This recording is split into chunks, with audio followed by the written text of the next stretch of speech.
Hi, today also we discussed previous seated question.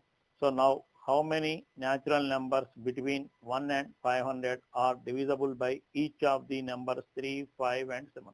So each and every number divisible by 3, 5 and 7.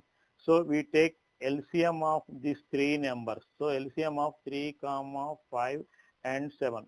The all three numbers are prime numbers. So LCM is product of this number. So LCM is equal to 3 into 5 into 7. 3 5s are 15, 15 7s are 105.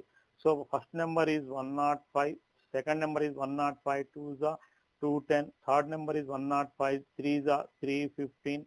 Next fourth one is 105, 4s are 420. So next one is 525. But this is not in between 1 and 500. So only four numbers, 1, 2, 3, 4. So our answer is this. Okay, thank you.